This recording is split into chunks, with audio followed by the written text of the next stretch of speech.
Bienvenue dans cette vidéo, je vous propose ici l'exercice 4, brevet des collèges Pondichéry 2018. Alors cet exercice, donc, un exercice avec l'utilisation d'un tableur. Alors il n'y en a pas toujours, donc ça va être l'occasion de vous montrer comment ça fonctionne pour ceux qui ne savent pas. Parce qu'en question 3, ici, on va vous demander de copier une formule. Donc on va voir un petit peu ce que ça signifie et comment on fait, qu'est-ce que c'est qu'une cellule. Voilà.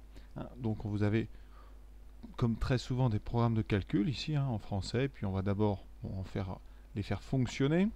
Et ensuite, on va essayer d'utiliser un tableur pour bien aller plus vite. Et à la fin, vous voyez, question 4, ça finit par un petit peu d'algèbre. L'algèbre, c'est donc des expressions avec des x et des x carrés. On est donc parti. Alors, premier programme. Donc, question 1, on va nous parler du premier programme, le programme A. Donc, on choisit un nombre, on soustrait 3 et ensuite on calcule le carré. Donc, vous voyez, c'est pas très compliqué. Il faut faire les choses dans l'ordre. Donc, la première question, Corinne choisit le nombre 1. Donc on va faire des petites flèches. 1, qu'est-ce qu'on fait à ce 1? Ensuite 1, on lui soustrait 3. Donc 1 devient 1 moins 3. C'est-à-dire que 1 devient moins 2. 1 moins 3, ça fait moins 2. On fait très attention. 3 étant plus grand que 1, le nombre final est négatif. Ensuite, on va calculer le carré. Donc après, on va faire moins 2 au carré. Moins 2 au carré, ça fait moins 2 fois moins 2. Attention, le moins au carré, ça va faire plus 1, donc ça va faire 4. Moins 2 fois moins 2, ça veut dire que vous avez moins 1 fois moins 1, ça fera plus, et 2 fois 2, ça fait 4. D'accord? Donc ici, expliquer en détail les calculs, on voit le résultat, c'est bien 4. On trouve bien ce qu'on nous annonce.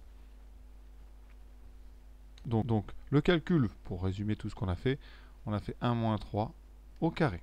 D'accord? Pour faire 1 moins 3 au carré, vous avez vu, on a d'abord calculé moins 2. Ceux qui préfèrent, alors c'est pas très habile, mais on peut tout à fait utiliser une identité remarquable, c'est-à-dire développer le carré avant de calculer 1 moins 3. C'est pas ce qu'il faudrait faire, mais ça permet comme ça. Alors comment est-ce qu'on développe un carré? Il y a deux méthodes. Vous faites d'abord ceci, et vous utilisez la double distributivité, donc 1 fois 1, 1. 1 fois moins 3, donc ça fait moins 3 fois 1, moins 3. Ensuite, moins 3 fois 1, moins 3. Et moins 3 fois moins 3, plus 9. Vous allez voir, ça va redonner 4. Ici, on regroupe ensemble tous les termes positifs. Plus 1, plus 9, ça fait 10. Moins 3, ça fait 6, moins 6, donc ça fait 10, moins 6. On trouve bien 4. Bon, c'est bien moins rapide, vous voyez. Troisième façon de le faire. Pour ceux qui aiment les identités remarquables, donc on a a moins b au carré. Ça, c'est important aussi en maths. A moins b au carré. Alors, je vais la recopier, comme ça, on va l'utiliser. Donc, a moins b au carré, je l'écris en haut. A moins b au carré, c'est a carré moins 2ab plus b carré. Donc ici, on a a qui vaut 1 et b qui vaut 3. Donc ça fera a 1 au carré moins 2 fois 1 fois 3. Donc 1 fois 3, on va tout écrire voilà, pour le début. Et plus 3 au carré. Et donc vous avez 1 moins 6 plus 9. Et ça fait effectivement donc 10 moins 6. Ça donne bien 4. Bon, je détaille vraiment la meilleure façon de le faire. Et je crois que tout le monde a fait comme ça. C'est la première. C'est vraiment de faire les calculs au fur et à mesure. Deuxième question. Tidjane choisit le nombre moins 5 et applique le programme B. Alors là, on va regarder le programme B. Donc, on part de moins 5. Voilà, choisir ce nombre. Calcule le carré de ce nombre. Donc là, on fait moins 5 au carré. Alors, moins 5 au carré, on a déjà dit. Les nombres au carré, ça donne des nombres positifs. Donc, ça va faire plus 5 fois 5, 25. Donc, on trouve 25. On ajoute ensuite le triple du nombre de départ. Je n'ai pas tant de place à droite, donc on va descendre. On va faire donc 25 plus 3 fois le nombre de départ, donc plus 3 fois moins 5. Jusque là, ça nous donne donc 25. 3 fois moins 5, le signe, ça fait plus fois moins moins. 3 fois 5, 15. 25 moins 15, on trouve 10. Et là, on n'oublie pas, on ajoute maintenant 7. 10 plus 7, on trouve 17. Donc ici, on obtient, vous écrivez bien sur votre copie, on obtient 17. Troisième question.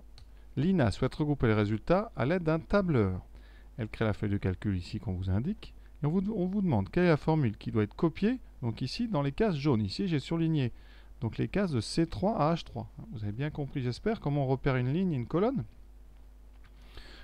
Par exemple, je prends cette case ici. Elle est en colonne E, elle est en ligne 2. Donc c'est la case qui s'appelle la case E2. Donc la case C3, elle est ici. Et on va jusqu'à la case H3. Donc H3, c'est celle-là. Et on doit écrire une formule dans la case que j'ai mise en bleu, la case B3. Cette formule qu'on va inscrire là, ensuite on va la copier. Vous allez voir, c'est le principe Gros intérêt des tableurs. Et elle va faire après automatiquement, alors le tableur fera les calculs pour les autres cases. Donc qu'est-ce qu'on doit mettre dans cette case bleue? Alors dans la case bleue, on a un moins 3 et là on a 7. Alors on part de moins 3 et on va faire un petit peu le programme B. Alors moins 3, qu'est-ce qui se passe? On fait moins 3 au carré. Moins 3 au carré, ça fait plus 3 au carré plus 9. Ensuite, on ajoute le triple. Le triple de quoi? Du départ, donc de moins 3. Donc de ce 9, on va faire 9 plus 3 fois moins 3. Alors là, ça donne quoi? 9 plus fois moins, ça fait moins. 3 fois 3, 9, ça fait 9 moins 9, ça donne 0. Et ensuite, on ajoute 7. Donc 0 plus 7, on trouve 7. Donc effectivement, ça marche. Alors sur un tableur, on ne va pas rentrer moins 3 comme formule. On va, le moins 3 va être repéré par le nom de sa cellule. C'est la cellule B1. Donc on va partir du nombre B1, en fait, ce que contient la cellule B1, et on va faire le même programme, le programme B. En B1, donc on va faire B1 au carré. B1 au carré. Ensuite, on a dit, on va faire B1 auquel on va rajouter le triple de quoi? De B1. Donc 3 fois le nombre de départ qui est B1. Et on va ensuite, dernière étape, on rajoute 7. Donc la formule qui va être intéressante, c'est B1 au carré plus 3 fois B1 plus 7. Alors ça, sur un tableur, on ne rentre pas comme ça. Je vais le mettre en haut. On va mettre d'abord dans une cellule, quand on met une formule, il faut mettre un égal pour faire la différence avec du texte. Ici, on met donc B1 au carré. En B1 au carré, on va être B1 avec le petit chapeau ici et un 2. Plus 3 fois l'étoile, parce que la multiplication sur un tableur, c'est une étoile. Vous allez voir ici, petite étoile comme ça, un peu plus haute. 3 fois B1 plus 7. Voilà. Et là, tout de suite, on va aller regarder le tableur. Donc voici un tableur. Vous voyez ici les cases B, C, D, E jusqu'à H. Mes 3 textes de départ. Vous pouvez comparer avec le sujet original. J'ai mis la première ligne. Voilà. Et ensuite, on va vérifier ici qu'on trouve bien 7. Donc là, on va mettre quoi? Dans la cellule ici, B3. Donc on clique. On va mettre égal. Égal à quoi? Donc on a dit la case B1. Donc c'est simple. Vous cliquez sur la case, cliquez gauche sur la case B1. Voilà, B1. Vous mettez le chapeau, puis un 2. Voilà.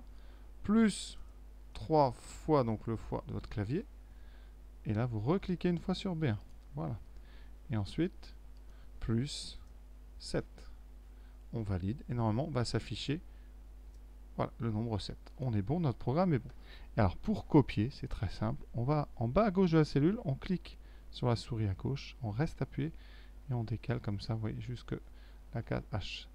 Et là, tout se remplit automatiquement. Qu'est-ce qu'a fait le tableur? Eh bien, dans la case B1, vous voyez, il y a marqué B1, 3B1 plus 7. Et dans la case C, il a tout de suite ajusté. Il a transformé toutes les colonnes B en C. Maintenant, il y a marqué C1, C1 et la colonne D, vous voyez, il y a marqué D, etc. Donc voilà ce que fait le tableur quand on copie. Il décale le numéro des colonnes. Si on veut remplir la ligne 1, on y a marqué donc programme A, choisir un nombre, soustraire 3, calculer. Donc, on va prendre notre cellule, vous voyez, c'est pas demandé, mais on va le faire. Je mets un égal. On met donc choisir un nombre. Alors, ce nombre c'est B1. Voilà. Ensuite, on va soustraire 3. Donc, on fait B1 moins 3. Et on doit mettre au carré. Donc là, on doit mettre au carré tout ce nombre. Donc, on va mettre des parenthèses. Voilà, et on met un carré. Et normalement, je valide. On trouve 36, vous allez voir. Voilà, ça c'est pas mal.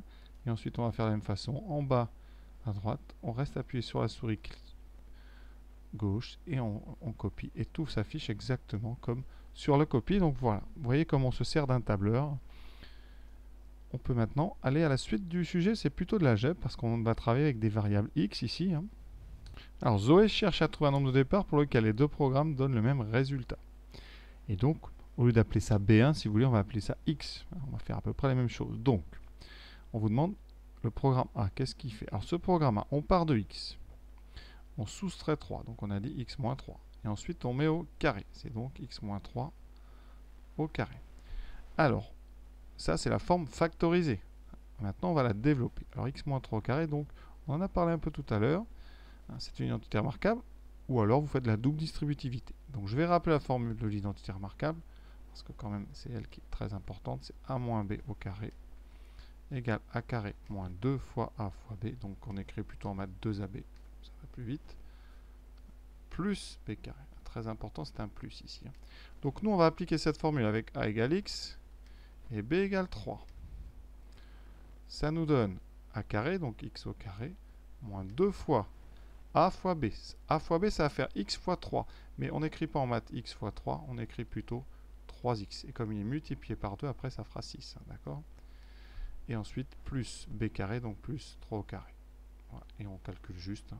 Ça donne donc à la fin, donc x carré, moins 2 fois 3, moins 6x, plus 3 au carré, plus 9. Hein. Ça c'est donc le développement de x moins 3 au carré. C'est exactement ce qu'on vous propose, donc on est bon. Maintenant, on va faire pareil avec le programme B. Alors, on va donc partir de x. Ensuite, on va calculer le carré de x, donc x au carré. On a dit ensuite qu'on enlevait, on ajoutait le triple, donc x carré plus 3 fois x. On écrit juste 3x, on ne met pas le fois. Hein, et on ajoute 7. Donc x carré plus 3x plus 7. Donc ici, voilà le résultat du programme B. Là, il n'y a pas à développer, c'est déjà une forme développée, elle est déjà ordonnée, les carrés sont devant, donc on a... Question C. Maintenant, existe-t-il un nombre de départ pour lequel les deux programmes donnent le même résultat? Donc, qu'est-ce qu'on doit faire? Le programme A, je vous rappelle que la formule c'est x carré moins 6x plus 9. Le programme B, x carré plus 3x plus 7. On doit avoir le même résultat, donc on doit résoudre quoi? On résout avec un t, x carré moins 6x plus 9 égale x carré plus 3x plus 7. C'est une équation ici avec comme inconnu x. On va donc faire des petites manipulations pour résoudre cette équation. Alors, qu'est-ce qu'elle donne? On va rédiger simplement. Alors déjà, on va mettre le x carré. On va enlever des deux côtés x carré. Qu'est-ce que ça va donner? Si on enlève x carré des deux côtés, regardez, ça donne ceci. On va vraiment aller doucement. Là. Vous pouvez aller plus vite. J'enlève, donc je mets les deux côtés, vous voyez, x carré plus 3x plus 7, et j'ai le droit d'enlever la même chose des deux côtés. Donc si je fais moins x carré, qu'est-ce qui se passe? Eh bien, tous les carrés disparaissent. Il me reste donc moins 6x plus 9 égale 3x plus 7. J'obtiens ce qu'on appelle une équation du premier degré. La variable x n'est plus au carré, elle est comme ça. Donc on va faire la même chose. On va ajouter déjà moins 9 des deux côtés, ou retrancher 9. Ça veut dire qu'ici, je vais avoir moins 6x plus 9 moins 9, donc moins 6x va être égal à 3x plus 7 moins 9.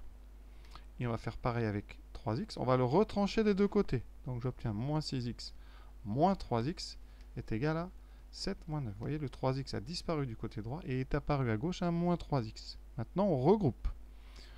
On dit qu'on réduit. Moins 6x moins 3x, c'est comme si j'avais moins 6, je sais pas, moins 6 tomates, moins 3 tomates, ça fait moins 9 tomates. Donc ici, c'est un mauvais exemple parce que des tomates négatives, ça n'existe pas, mais voilà. Donc ça fait moins 9 objets, égal à 7 moins 9 qui vaut moins 2.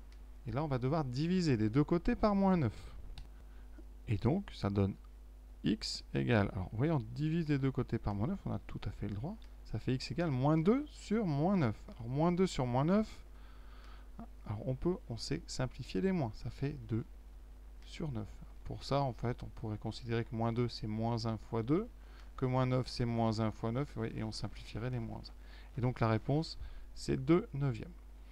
Alors ici, si on doit mettre une petite rédaction, par exemple, au lycée, entre deux lignes, comme ça, quand c'est exactement la même chose et qu'on peut revenir en arrière, on met un petit symbole comme ça, des doubles flèches, symbole d'équivalence. C'est pas vraiment un programme de collège, mais c'est bon à savoir. Voilà. Ou alors, vous raisonnez en disant donc, mais souvent, si on raisonne avec un donc, on doit vérifier, vous verrez ça un petit peu au lycée, que 2 neuvièmes marche. A priori, dans ce genre d'équation, on fait comme ça, on rédige un petit peu comme on peut. Et là, la conclusion, donc c'est le nombre de neuvièmes. Donc voilà. On va s'arrêter là. J'espère que ça vous a bien permis de comprendre comment marche un tableur pour ceux qui ne savaient pas. Je vous souhaite une bonne fin de journée.